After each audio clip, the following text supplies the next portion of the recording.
Bismillahirrahmanirrahim. Assalamualaikum warahmatullahi wabarakatuh. Waalaikumsalam. Alhamdulillahi wa kafa. Wassalatu wassalamu ala al-habibil mustafa wa ala alihi wa ashabihi ahli tuqa wal wafa. Subhanaka la ilma lana illa ma 'allamtana innaka antal alimul hakim.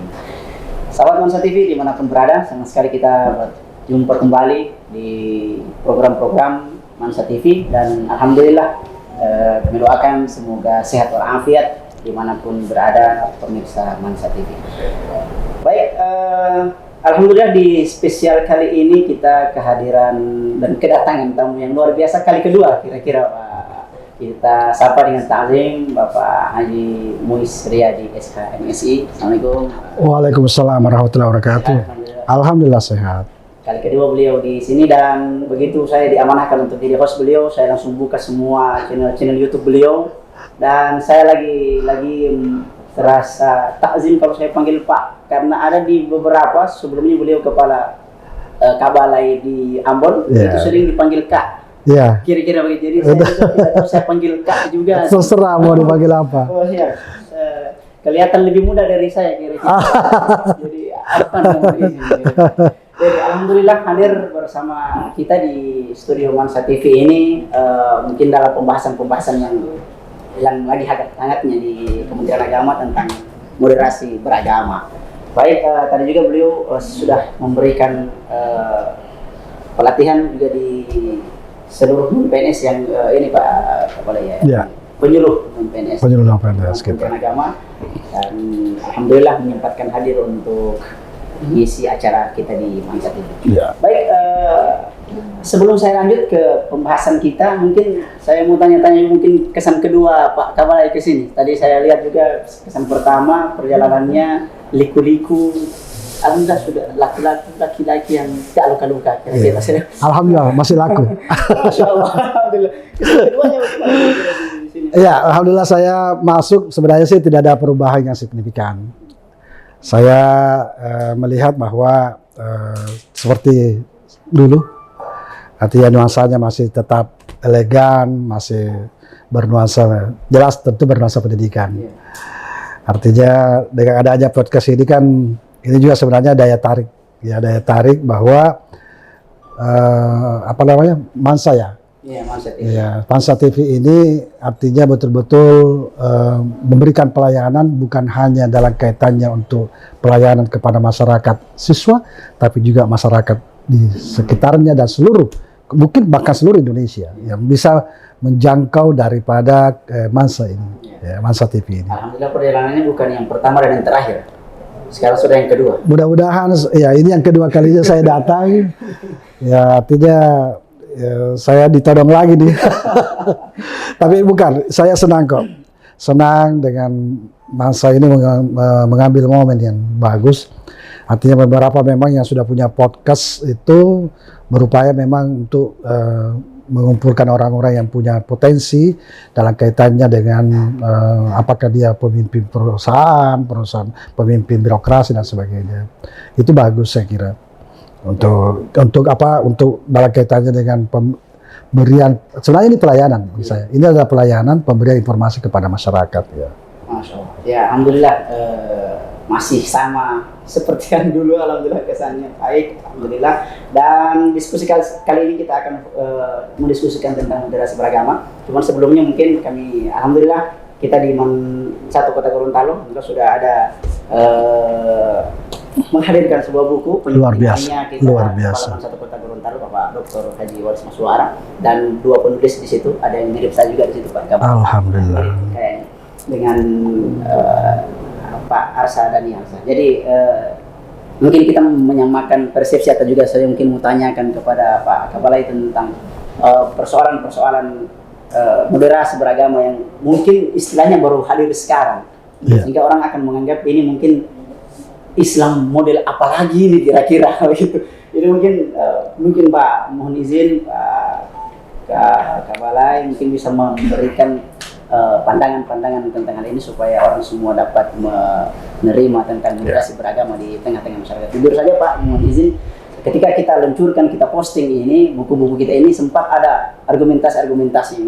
Kenapa agama butuh dimoderasi lagi gitu? Kenapa? Apa pentingnya tentang moderasi beragama di tengah-tengah masyarakat? Mohon izin. Ya.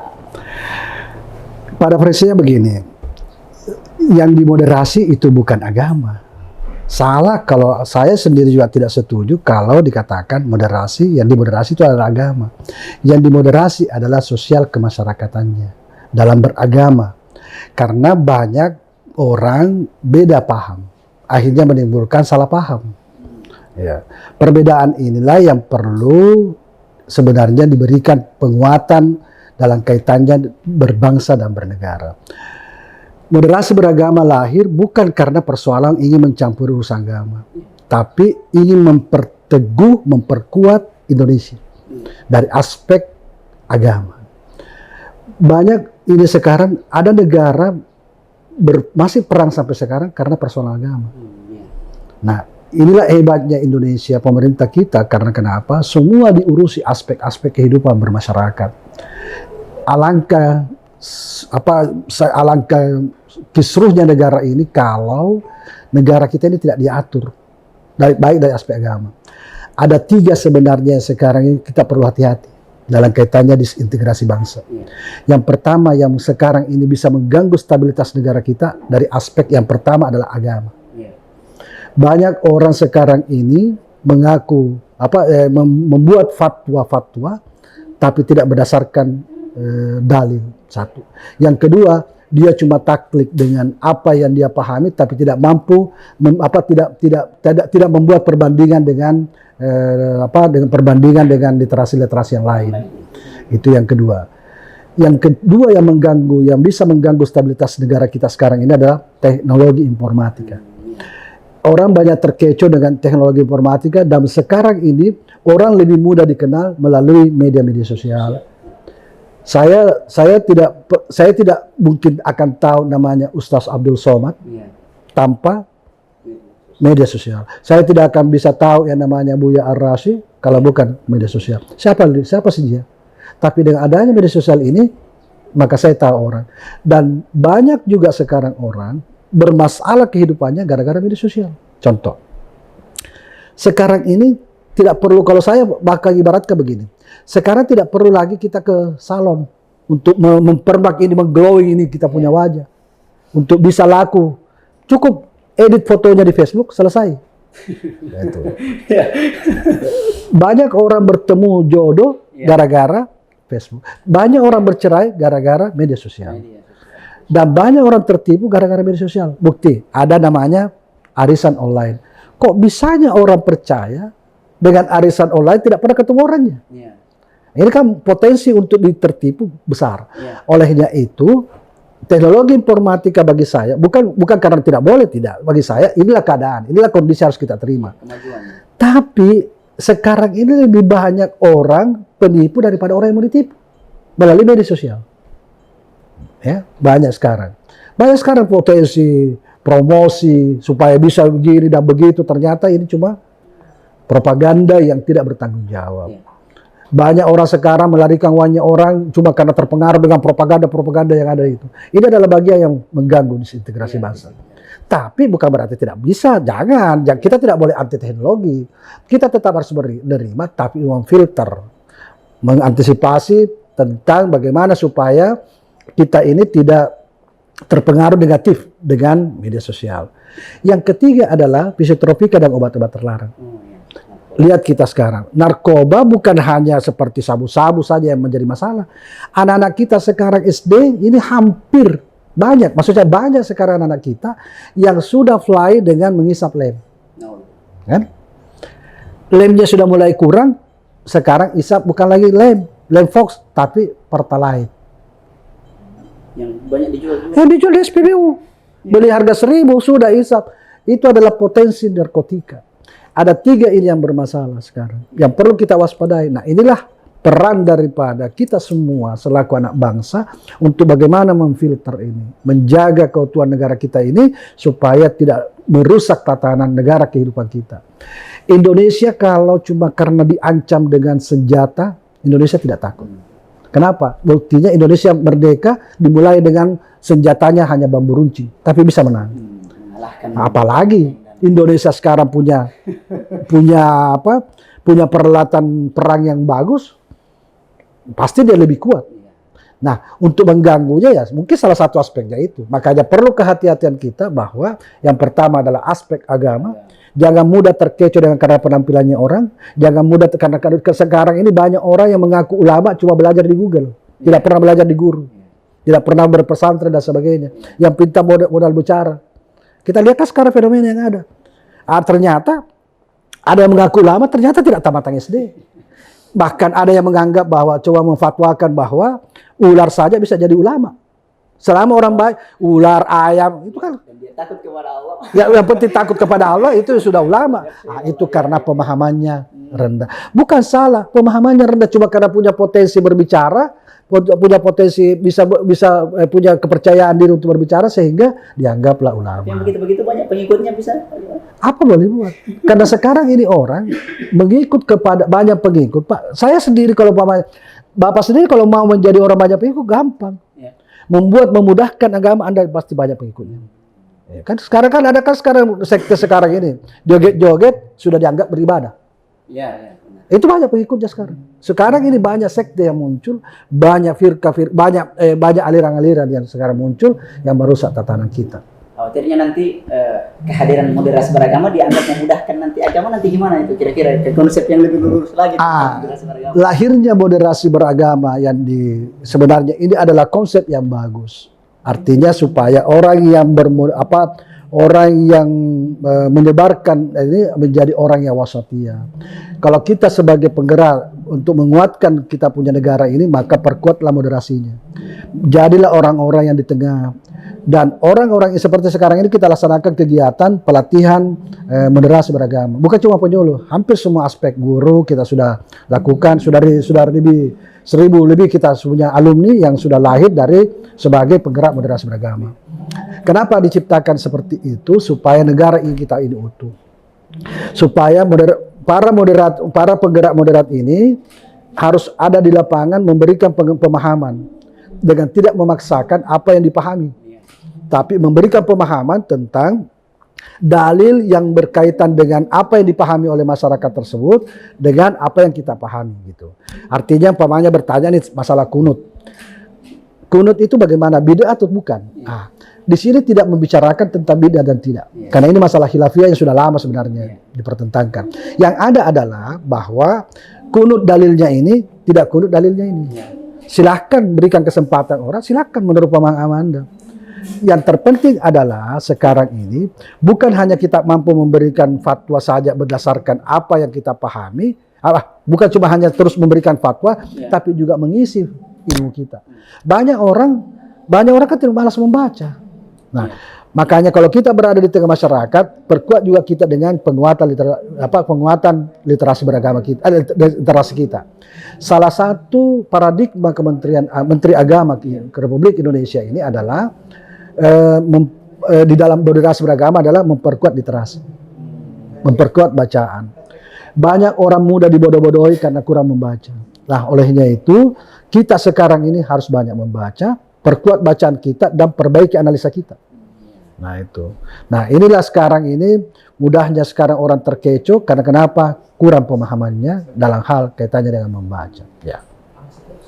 Itu. Jadi nanti khawatirnya nanti begini, saya baca bahwa asal kata moderasi tentang moderat di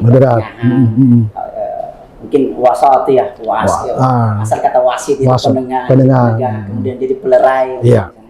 Nah, khawatirnya dengan ungkapan karena kita berada di tengah-tengah, khawatirnya nanti keberagamaan kita jadi setengah-setengah nanti. Ada seperti tidak seperti itu. Maksud saya begini. Moderasi beragama memberikan pemahaman kepada masyarakat yang pemahamannya yang kurang memahami. Kalau sudah memahami jangan coba-coba masuk dalam ranahnya karena pasti dia punya dalil. Yang dimaksud di sini adalah memberikan pemahaman orang yang tidak memahami, atau kurang memahami gitu. Makanya kita tampil di situ untuk memberikan penjelasan tentang apa yang menjadi pertentangan di hatinya atau pertentangan di pikirannya gitu. supaya jelaskan. Tapi kita juga harus siap, jangan sampai kita sendiri kurang lemah dalam kaitannya dengan ilmu. Jadi pendengar aja kurang memahami. Tapi kita selaku orang yang moderasi harusnya memberikan pemahaman. Kalau perlu, ya itulah saya selalu katakan kepada ASN. Saya bilang kita ini kan sebenarnya menggenggam ilmu tapi tidak sadar menggenggam ilmu. Ini HP ini kan kita genggam. Di HP ini sudah ilmunya luar biasa, apa saja ada di sini. Tinggal kita mau membuka atau tidak. Itu yang masalah. Nah, sekarang ini perlunya dengan adanya HP ini, kalau saya sebenarnya tidak ada lagi yang tidak bisa kita pahami. Tinggal menyadur mana dari apa sumbernya dari mana, itu saja disadur. Kita harus diperkuat juga dengan sumber-sumber yang ada. Nah, kalau saya sekarang ilmu apapun sudah ada. Kalau mau kembali sebenarnya, tidak perlu sebenarnya ada muncul moderasi beragama jika sekiranya semua orang mau beragama dengan baik. Contoh, silakan Anda mengakui bahwa Anda paling benar keyakinannya, silakan. Itu wajib bagi saya. Saya beragama Islam, saya berahlussunnah wal jamaah, itu keyakinan saya. Anda tidak boleh tolak. Tapi yang masalah adalah saya menyatakan Anda salah. Itu aja sebenarnya. Kalau saya mengatakan saya beribadah menurut saya, kemudian saya beribadah aja. Persoalan agama kan kita sudah jelas. Kalau di dalam Islam lakum dinukum waliyadin. Agama-agama lain mengajarkan kasih sayang antar sesama. Selesai. Berkaitan dengan agama itu bagi saya nafsi-nafsi. Urusan saya dengan Tuhan. Tidak ada urusan Anda dengan saya dengan kamu kalau masalah Tuhan. Tapi kalau berkaitan dengan kebangsaan, ayo kita bersaudara. Itu sebenarnya. Apakah ini menunjukkan bahwa dengan hadirnya moderasi beragama, kondisi keberagaman di bangsa kita lagi kurang baik-baik saja, atau? Ya, saya katakan ini 3. Yang tadi di keberagaman pertama. Aspek pertama adalah keagamaan. Ini yang perlu diantisipasi, ini yang perlu difilter. Kita lihat sekarang kan begitu. Cuma itulah saya katakan tadi.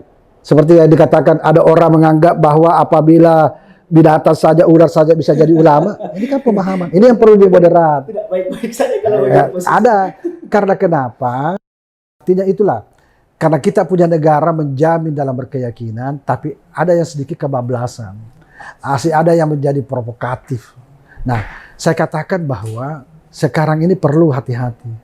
Karena untuk mengganggu stabilitas negara kita bukan lagi dari aspek senjata, tapi dari aspek agama boleh. Itu saya katakan tadi 3 ini. 3 ini bisa mengganggu agama, informasi teknologi, narkoba. Itu. Kalau memang kita sudah ketahui seperti itu modelnya, misalnya, mungkin ada peran dari Kementerian Agama untuk memberikan edukasi kepada yang sudah menyampaikannya, atau dengan dalil-dalil yang ada, mungkin dia juga akan bantah dengan dalil-dalil yang ada di sini nanti. Khawatirnya macam tadi, wasit nanti akan menjadi saling. Ya. Sebenarnya kalau saya, Kementerian Agama sudah mempunyai peran. Apa yang dilakukan dengan adanya melahirkan pelatihan moderasi beragama.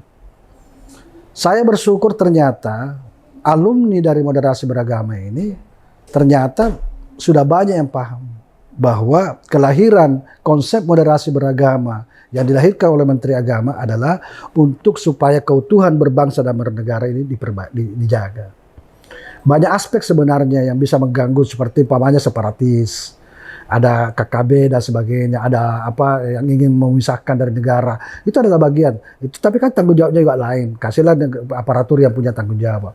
Tapi dalam kaitannya dengan agama, saya kira perang Kementerian Agama dengan melahirkan konsep moderasi beragama. Apalagi sekarang ini kan kita diinstruksikan untuk memperkuat kegiatan pelatihan moderasi beragama. Itu artinya bahwa perhatian Kementerian Agama dalam kaitannya dengan supaya negara ini stabil dari aspek agama itu sudah bagus. Ya, itu konsep awal dulu. Kemudian yang kedua melahirkan penggerak alumni daripada pelatihan ini melahirkan penggerak moderasi beragama. Semakin memperkuat kita punya moderasi, semakin konsep memahaminya akan semakin bagus. Dan yang terpenting adalah sekarang ini kita tidak usahlah sebenarnya, kalau saya sebenarnya dengan adanya moderasi beragama ini, seperti tadi kan sudah ada beberapa peserta memahami bahwa pada prinsipnya masalah khilafiyah ini sekarang perlu memang menjadi perhatian kita, bahwa sudahlah yang sudah maulid lah, tidak usah kita urusi. Yang masalah kalau persoalan akidah, salat maghrib dijadikan 4 rakaat, baru kita perang. Nah itu kan masalah. Tapi kalau cuma persoalan hilaf, orang punya pertentangan. Sama umpamanya. Kalau semua, saya katakan tadi, kalau semua unsur mau diharamkan, semua kita ini hampir semua kita haram. Ya kan? Nah, semua kita haram. Contoh umpamanya, semua yang namanya unsur yang memabukkan pasti haram. Kalau begitu beras juga bisa memabukkan enggak? Kalau begitu bisa dikonsepkan, kalau pemikiran saya bisa juga haram kan? Nah itu, tapi itu kan rekayasa kata-kata yang bisa menimbulkan persepsi. Itu kan orang yang mau merusak tatanan seperti itu. Nah yang penting adalah kita menjaga, menstabilkan kita punya konsep kepada masyarakat. Apalagi tadi ini kan adalah pelatihan bagi penyuluh dan PNS. Saya kira penyuluh-penyuluh ini yang kita harapkan. Karena penyuluh bagi saya katakan sama mereka bahwa Anda ini adalah wajahnya Kementerian Agama, ya jadilah penggerak. Minimal dimulai dari lingkungan terdekat, kemudian keluarga terdekat, masyarakat terdekat, untuk supaya bisa memperkuat moderasi kita. Banyak sih sebenarnya konsep-konsep yang lahir. Saya kira menarik. Saya belum menerima input bahwa moderasi beragama ini tidak bagus. Semua bagus. Salah satu ini luar biasa nih. Lahir moderasi beragama. Ya, artinya buku moderasi beragama sebuah keniscayaan untuk Indonesia. Ini luar biasa. Ini berarti Bapak sudah mendukung supaya bagaimana menstabilkan negara kita. Dengan konsep ini, walaupun saya tidak baca, tapi sudah menggambarkan bahwa ini adalah betul-betul menginginkan negara kita ini stabil. Ini luar biasa, lahir dari MAN 1 ya? Ya, luar biasa. Saya kira ini patut kita diberikan jempol. Alhamdulillah, luar biasa. Baik, terima kasih atas wejangannya Pak, Masya Allah. Dan mungkin sebelum kita akhiri diskusi kita, podcast kita pada pagi hari ini, saya mengharapkan closing statement kira-kira atau apa mungkin dari Pak. Ayo, Pak. Satu, yang pertama adalah marilah kita belajar untuk tidak menyalahkan orang lain. Yang kedua, jagalah keutuhan negara kita ini, karena negara kita ini adalah negara yang bagi saya tempatnya saya boleh katakan baldatun thayyibatun wa rabbun ghafur. Saya boleh katakan negara kita ini negara yang makmur, yang boleh dikatakan negara yang tidak seperti negara lain. Walaupun negara kita ini bukan negara agama, bukan negara satu agama, tapi kita adalah negara agama. Salah satu buktinya bahwa sila pertama Pancasila, yaitu ketuhanan yang Maha Esa. Artinya bahwa negara kita ini adalah negara Tuhan. Biarkanlah negara kita ini pluralis dengan agama. Tidak perlu negara satu agama, tapi mencerminkan negara satu agama. Menjaga stabilitas itu adalah yang terbaik daripada kita memaksakan dengan negara satu agama, tapi tidak menjamin keselamatan, tidak menjamin ketentraman. Banyak negara satu agama, tapi perang terus. Sampai sekarang, ya, kita biarkanlah dengan 6 agama yang diakui adalah Islam, Kristen, Katolik, Hindu, Buddha, dan Konghucu, biarkanlah itu. Cukuplah itu, biarkanlah negara kita dengan banyak agama, tapi keutuhan kita tetap terjaga. Pesan saya adalah mudah-mudahan negara kita ini terus makmur, jaya, dan tentram. Dan saya sangat bersyukur menjadi warga negara Indonesia. Dan saya yakin hampir semua sebenarnya bersyukur menjadi warga negara Indonesia. Karena tidak semua negara seperti kita. Banyak negara, banyak orang yang mau menjadi warga negara Indonesia. Ya, banyak orang yang mau menjadi seperti negara kita. Dan itu jarang, artinya tidak semua negara bisa seperti negara kita. Jaga keutuhan, kalau perlu tanamkan dalam diri kita bahwa NKRI harga mati. Alhamdulillah. Saya kira itu. Masya Allah, terima kasih atas nasihat wejangannya pada pagi hari ini Pak Kepala Balai Diklat Keagamaan Manado. Alhamdulillah hadir menyempatkan waktu beliau hadir dengan kita, Pak Haji Muiz Riyadi SHMSI. Alhamdulillah banyak yang dapat kita ambil, bahwa pada dasarnya kita harus menjaga negara ini dengan utuh. Ada 3 yang kita khawatirkan, keagamaan, kemudian narkoba, dan teknologi informatika. Alhamdulillah karena dari keagamaan mungkin insya Allah kita bisa protek dari madrasah, kita bisa jaga dari sekolah. Ya, betul. Dan alhamdulillah ini Kepalaman satu kota juga pernah menulis buku membumikan madrasah. Wah, Masya Allah. Jadi mungkin bisa menjaga. luar biasa bangsa ini. Kita memang mohon kesediaan beliau jadi penyuntingan juga di buku kita ini. Ya. Dengan pengalaman-pengalaman beliau mungkin bisa menjaga keutuhan ini. Dan sekali lagi kami ucapkan terima kasih atas kehadirannya. Siap.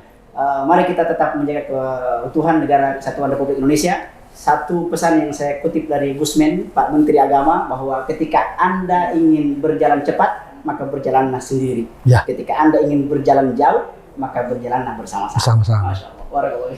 Terima kasih atas kesempatannya Pak. Sama-sama. Insya Allah sehat walafiat. Amin ya Allah. Berkahan dalam. Dan terima kasih seluruh sahabat Nuansa TV dimanapun berada.